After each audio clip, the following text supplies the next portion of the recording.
Jandore se wari kafunga weka.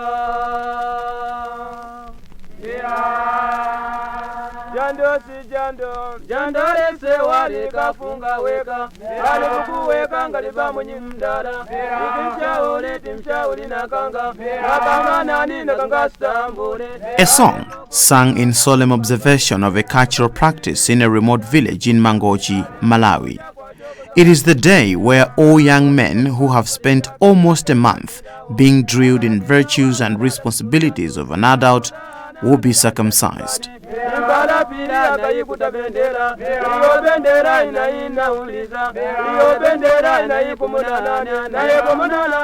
Circumcision is not a new practice in Malawi. In fact, the situation analysis of male circumcision in Malawi, published in April 2010 by the National AIDS Commission, acknowledges that circumcision, the surgical removal of all or part of the foreskin, is one of the oldest and most common surgical procedures worldwide. In Malawi, circumcision amongst males is most common in the southern region at 33.1%, followed by the center at 12.2%, and the northern region stands at a measly 5%. But there is an explanation for the disparity in the statistics. Religion and culture are the main determinants of male circumcision in Malawi. As a result, religion and culture govern the ethnic and geographic distribution of male circumcisions in Malawi. It is not surprising then that circumcision is prevalent among the Muslims, the Yao and Lomwe ethnic groups, and in the southern and Lakeshore districts inhabited by these groupings. It wasn't until recently in the mid-2000s that male circumcision was associated with a lower risk of HIV transmission. This is according to the Malawi Demographic and Health Survey of 2010. Well, this linkage between HIV transmission and male circumcision has obviously created a lot of excitement. A lot of questions have been asked and research done, even more questions asked and more researches. The predominantly circumcising tribes in Malawi have been subjected to rigorous research and inquiries. Research findings have not only been interesting but also conflicting at the same time. As it would be expected, there has been a clear division between those who support circumcision and those who vehemently oppose it as an effective means to curbing the transmission of HIV.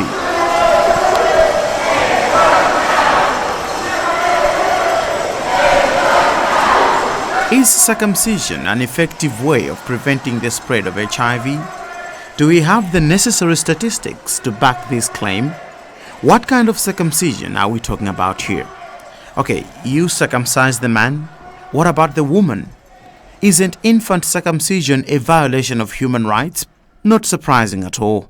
Any new thing faces resistance. But indeed, what are the facts behind male circumcision?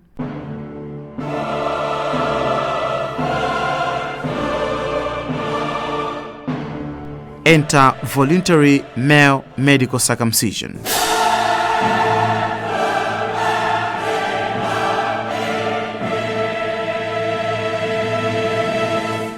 The Malawi government on Wednesday 5 September 2012 officially launched a national policy on voluntary male medical circumcision, a strategy to upscale voluntary medical male circumcision in the country as a way of reducing the spread of HIV. The confidence of the Malawi government rests on clinical trials released in 2005 and 2006 conducted in Kenya, Uganda, and South Africa, which provided compelling evidence that medical male circumcision can reduce a man's risk of HIV infection during sexual intercourse by as much as 60%. Since 2007, World Health Organization and UNAIDS have recognized medical male circumcision as an effective intervention for HIV prevention. Welcome to AIDS 2012. I'm Bertrand Audouin. At the AIDS 2012 conference in Washington, USA, an organization known as Intact America put up a spirited protest against infant circumcision and male circumcision in general. They argued children need to be protected from permanent bodily alteration inflicted on them without their consent in the name of culture, religion, profit, or parental preference. They also argued circumcision lessens pleasure in men during sexual intercourse, and that circumcision is a selfish intervention since it protects men only, hence putting women at a disadvantage. I had the opportunity to talk to Dr. Robert Van Houw. He is a pediatrician and passionate advocate for children's rights and a clinical professor in the Department of Pediatrics and Human Development at Michigan State University College of Human Medicine. Dr. Van Houw is an expert on circumcision. He speaks frequently on that topic and has published numerous articles and studies on male circumcision. I asked him if he agrees that medical male circumcision reduces the risk of HIV infection in men. He had this to say. I really don't think it does. I think in a couple of contrived studies that they did in South Africa and Kenya and Uganda, they found a very small difference, but there are a number of problems with those studies that make their results suspect. I would say that the overall numbers are not really that encouraging.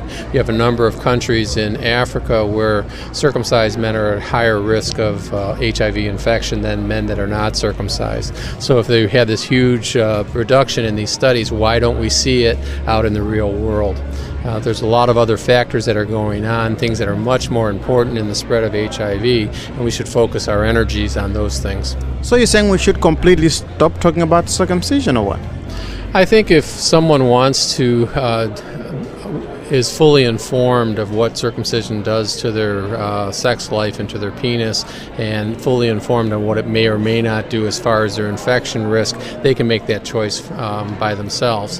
What's happening right now is the interest in adult circumcision is falling in Africa, and the people that are pushing circumcision are now talking about rolling out plans to circumcise infants.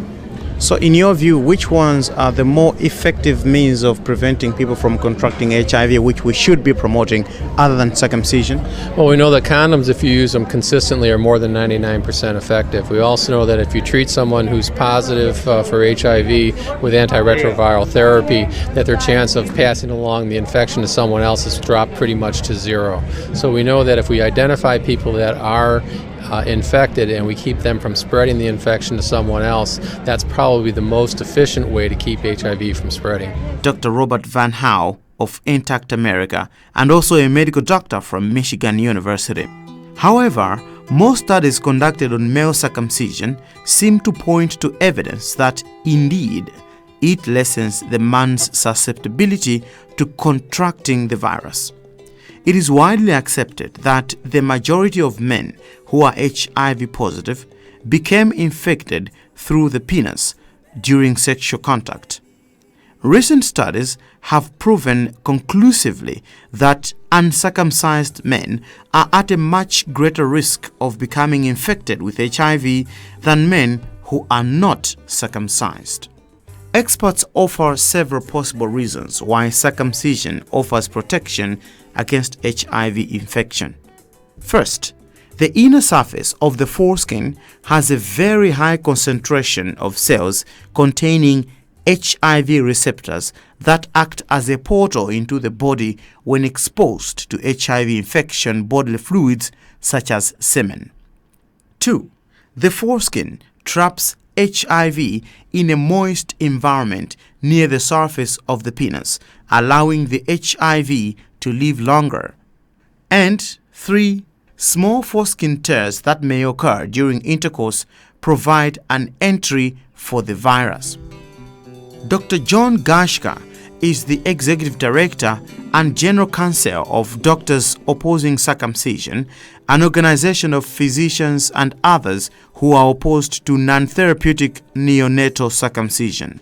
I asked him to tell me the major arguments they have against male circumcision. And there are good reasons why we worry about the imposition of circumcision on African and Sub-Saharan countries just to solve HIV.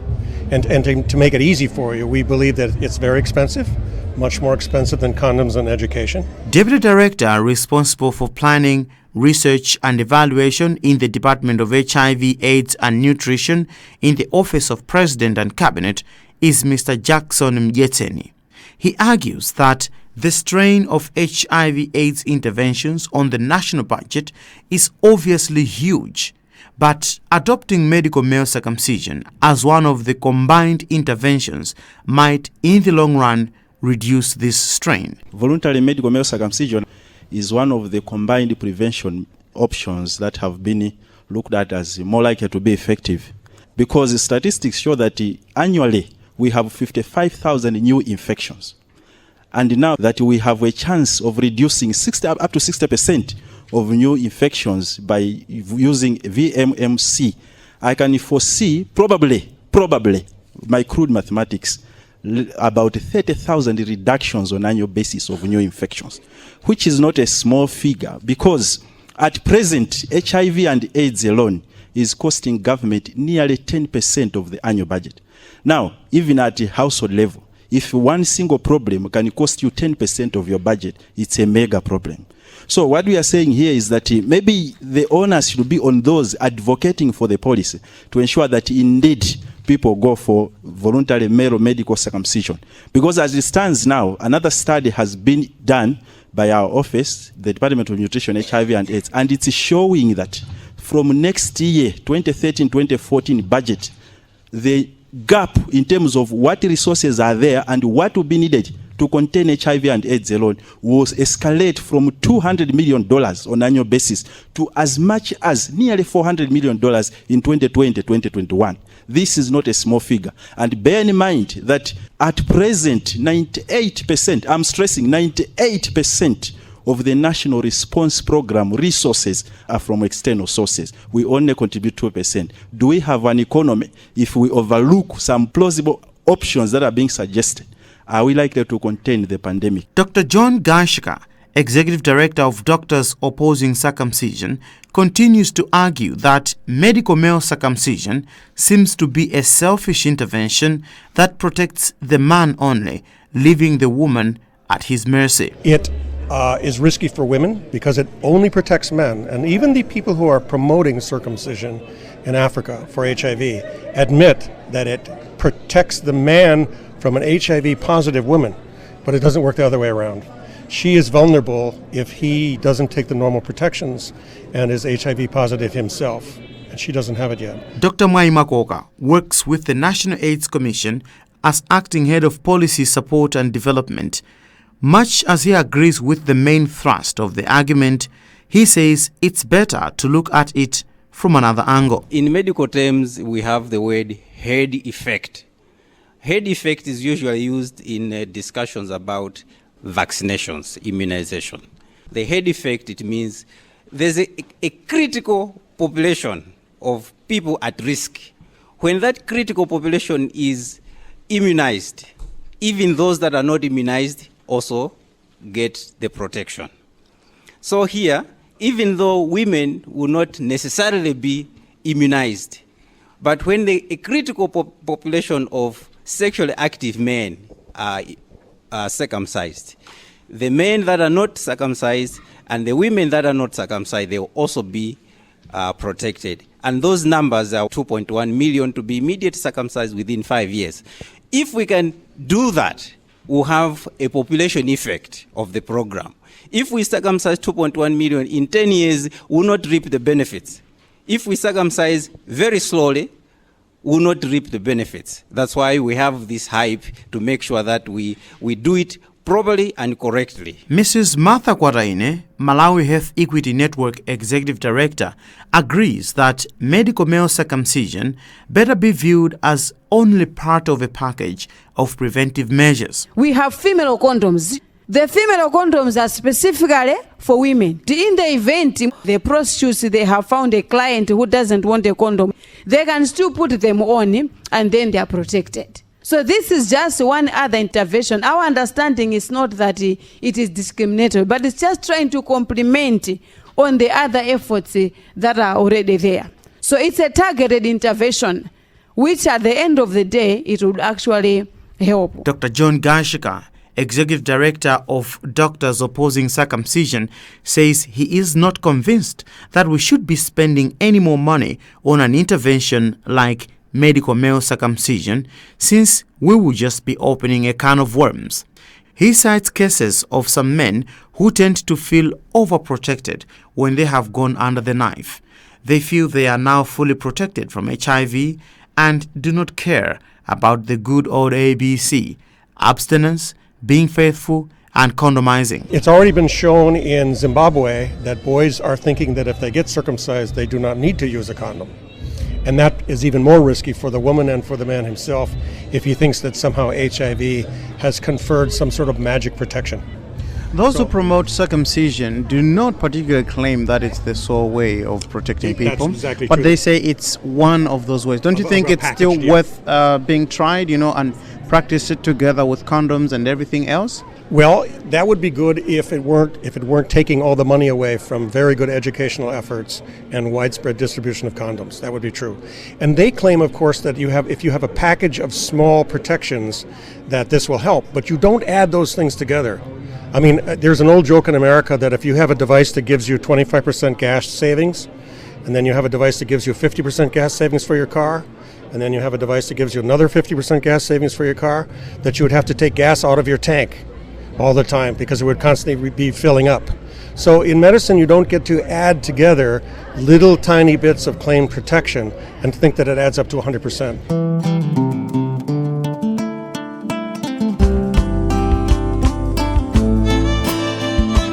However, a survey done by Dr. David M. Ferguson and his colleagues on circumcision status and risk of sexually transmitted infection in young adult males, an analysis of a longitudinal birth cohort, gives us more reason to try medical male circumcision and put aside the old American joke. In their published article, Dr. Ferguson and his team used data gathered over the course of a 25-year longitudinal study to examine the association between circumcision and the risks of sexually transmitted diseases in adolescence and young adulthood. The results of this study suggest that uncircumcised males had odds of subsequent STI that were 95% times higher than circumcised males. These findings are also consistent with and reinforce the findings of a growing number of studies that have found increased risks of STI among the uncircumcised males. When I attended the 2012 AIDS conference in Washington, D.C., I swung by the Global Village in the massive Washington Convention Center, and I was impressed to see that the doctors opposing circumcision had prepared well for their battle against proponents of medical male circumcision. They had done a thorough research and were furnished with up-to-date statistics from across the world.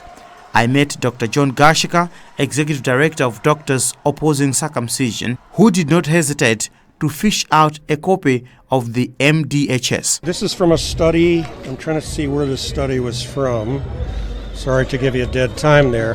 Well, this is the Malawi Demographic and Health Survey by your National Statistic Office in Zomba. So let's look at the table here.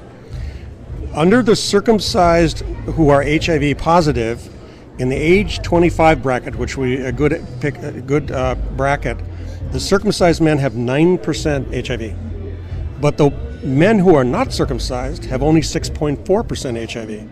So in other words, the circumcised men actually have more HIV. In the next age group, 30 to 34, the rate is 13.7%, which is much higher than the not circumcised rate of 9.9. And so on. As you go through each age group, you see that circumcised men in Malawi are more likely to have HIV than men who have not been circumcised. A very strong argument for leaving men alone. And that study actually goes through age groups, where you live, your religion, your education, your wealth, your ethnicity, and etc. That is true. Reading the Malawi Demographic and Health Survey of 2010 can be depressing.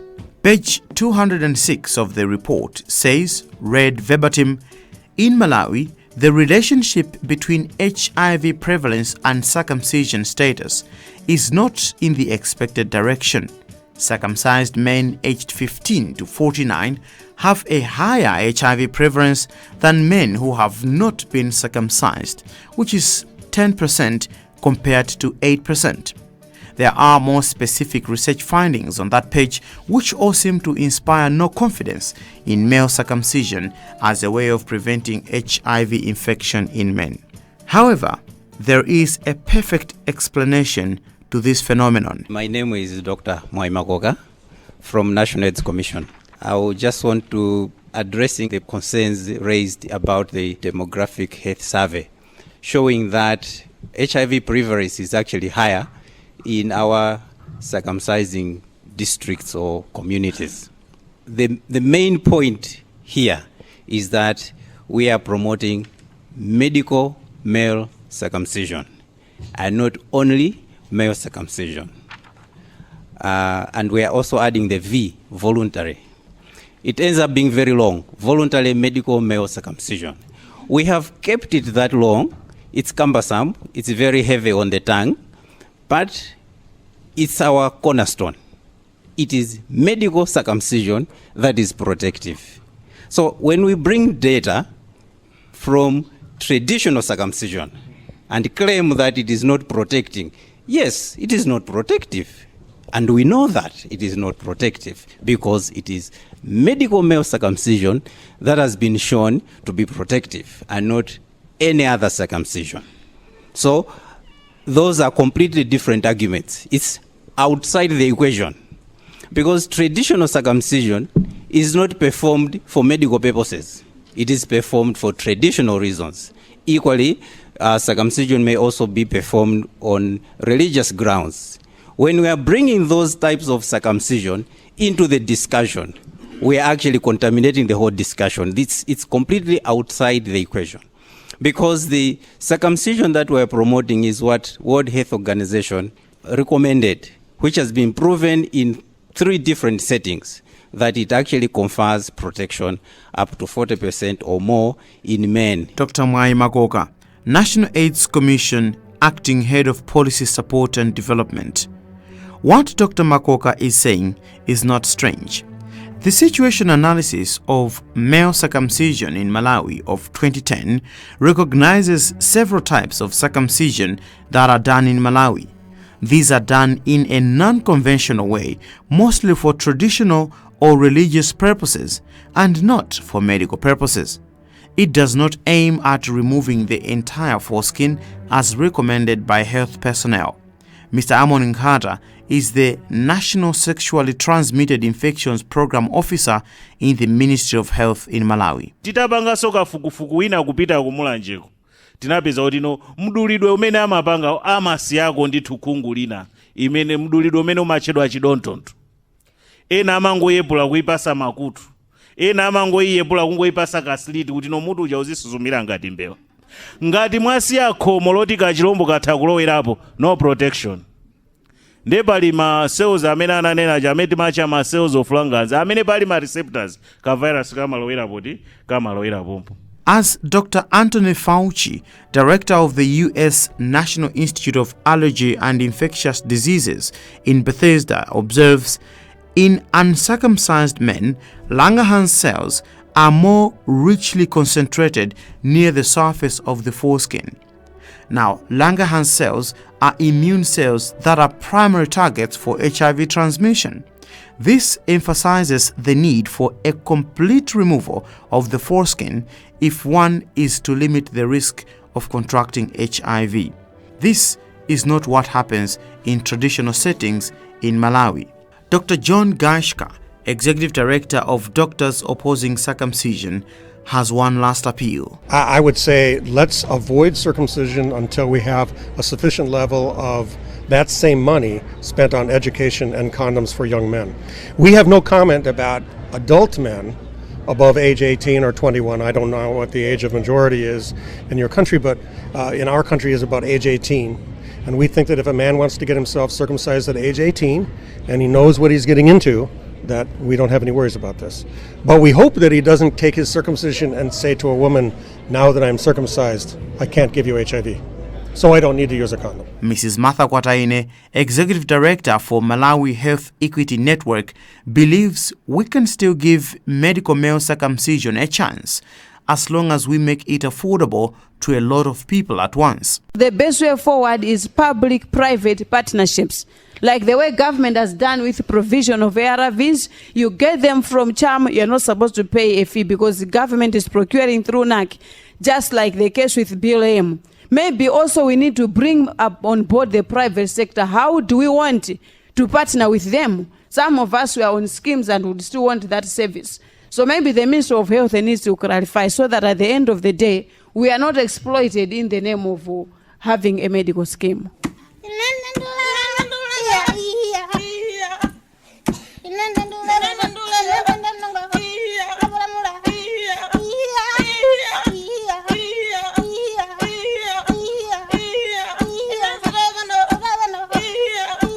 In a third world country like Malawi, it is not unusual to see women using firewood to light a fire for cooking. To light up a good fire, one cannot use one piece of firewood. You need a good bundle of firewood. In case of a pandemic that AIDS has become, one cannot rely on one magic bullet. There is need to try a combination of prevention measures and hope that if one fails, at least the other one will do the trick. While promoting abstinence, faithfulness, and using condoms, we can add one more C to the ABC, and that is circumcision. While the medical profession cannot guarantee the efficacy of medical male circumcision in preventing the spread of HIV, statistics from elsewhere point to a strong possibility of its efficacy.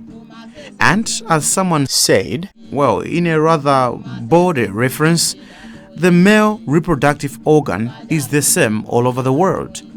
If circumcision has worked elsewhere, why shouldn't it work in Malawi?